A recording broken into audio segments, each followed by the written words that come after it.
Hello guys, Tat Londono here. Today I have an amazingly interesting video for you. I'm going to take you to a revenue property I just bought, and I'm going to show you exactly how I increase the value in these properties. I'm going to show you how I could turn a $1 million property into a $2 million property. Let's go. But before we get going and me showing you how to optimize a property, I'm going to thank you for all the love and support you've been giving me. I love making these videos for you. So hit that subscribe button so that I could continue growing this channel. Thanks, guys.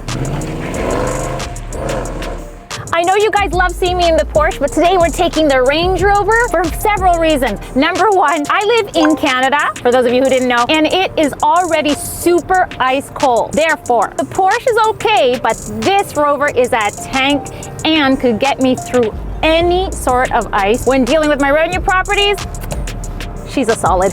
It's a solid car and a beautiful car. And no, I'm not being sponsored by Range Rover. I wish I was. The thing is, I'm going to actually show you today how I make money to actually afford all these beautiful luxury cars that I love so much. So let me tell you the story of how I bought this property. So I was going through my day minding my own business and I got a call from a wholesaler. Okay, so for those of you who don't know, in real estate, a wholesaler makes a living out of locking up a contract with a potential seller and then selling that contract to a potential buyer or investor for a small profit. So in my case, the wholesaler managed to tie up a contract with a seller for $1 million.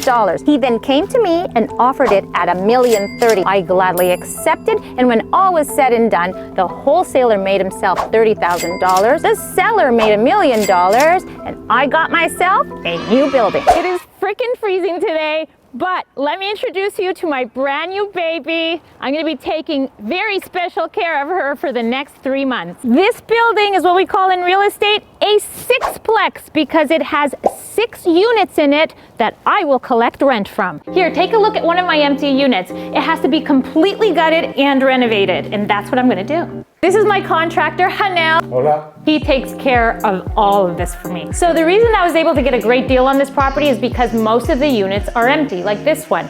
But before they were empty, somebody was living in here, and the person was paying $830 rent. In fact, before they left, most of the tenants in this building were paying an average of about $850 rent. And for this neighborhood, that is extremely low. Now, the reason they could pay such low rent was because the units were not renovated and almost uninhabitable. So the cost to renovate each unit is about $25,000 per unit. That gives me a grand total in renovations of about $150,000. So I know that $150,000 sounds like a lot of money, and it is, but it's all going to be worth it in the end. This is because once we're done with all the renovations, I'm going to be able to optimize the price of each one of the units. So $830 a month is going to go up $1,500 average per month. And once the units are fully optimized, I'm going to be able to go back to the bank and get the property reevaluated. Then I'll go get a new mortgage for the new value of the property, which is estimated at $1.9 million.